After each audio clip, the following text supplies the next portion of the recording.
বলেন তো বর্তমান জামানার যিনি মাওলানা তিনি কি সর্বপ্রস্ত? তিনার চাইতে কি বড় মাওলানা আছে? বর্তমান জামানার মাওলানা কারা? যার সুর ভালো তারা। কথা বলে ঠিক কিনা? যে বলতে পারে, মানুষকে আকৃষ্ট করতে পারে, সে হলো বড় মাওলানা। আসলে আল্লাহর কাছে কি সে কি বড় মাওলানা? দুনিয়ার মানুষের কাছে বড় মাওলানা হতে পারে, আল্লাহর কাছে বড় মাওলানা কারা? যারা আল্লাহ ওয়ালা, তারা সুবহানাল্লাহ।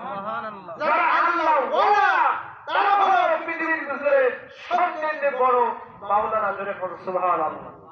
আর একজন মাওলানা আছে, তাদেরকে আমার আল্লাহ নিজেই ঘোষণা করে দিয়েছেন, নবীর প্রেমে পাগল যারা তারাই ইমানদার। নবীর প্রেমে পাগল যারা তারাই ইমানদার। শুধু টুপিদের জুব্বা দিয়ে হইবে না গো পার। শুধু টুপিদের জুব্বা দিয়ে হইবে না গো পার।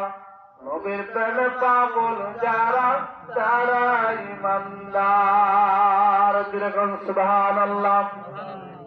এই জন্য বন্ধুরা আমার, প্রেম করতে হবে নবীর সঙ্গে। আর বড় মাওলানা যদি আপনি দাবি করেন, আল্লামা জালালউদ্দিন রুমির চাইতে বড় মাওলানা এই দুনিয়াতে কেউ নাই। আল্লামা জালালউদ্দিন রুমি এত বড় মাত্র একজন মাওলানা। এরপরে তিনার ঘরে যখন লাইব্রেরিতে যখন শামসুল তাবরিজ পাগল নামের একজন ব্যক্তি প্রবেশ করলেন, প্রবেশ করার পর শুধুমাত্র দুইটা রেওয়াজ এসেছে। কেউ কেউ বলেন ফু দিলেন, সঙ্গে সঙ্গে আগুন লেগে গেল। যেরকম সুবহানাল্লাহ।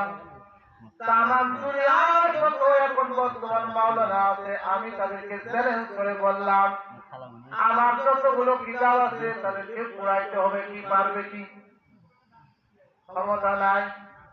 তাহলে বলেন, ওই পাগলের যদি ক্ষমতা থাকে কিতাব পড়ানোর, এত বড় মাওলানা হওয়ার পরেও একটা কিতাবের কোনাও পড়াতে পারবে না, আগুন লাগাইতে পারবে না, তাহলে পূজা যায় যারা পূজাবি আলেম, তাদেরকে আলেম বলা যায় না।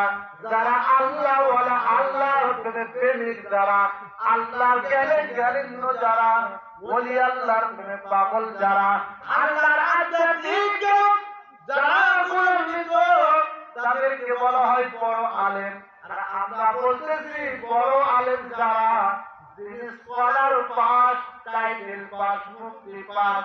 আপনার কবরে মুফতি মাওলানা মুহাদ্দিস হবে না, আপনার কবরে প্রশ্ন করা হবে মা নবীকা। আর নবীকে যদি চিনতে চান, একজন নবী চিনাওয়ালা ব্যক্তির কাছে যাইতে হবে। আর নবী চিনা ব্যক্তি এই দুনিয়ার ব্যক্তি আর কেউ নয়, আল্লাহর ওলি যারা, তারা আমার দয়াল নবীকে চিনেছে।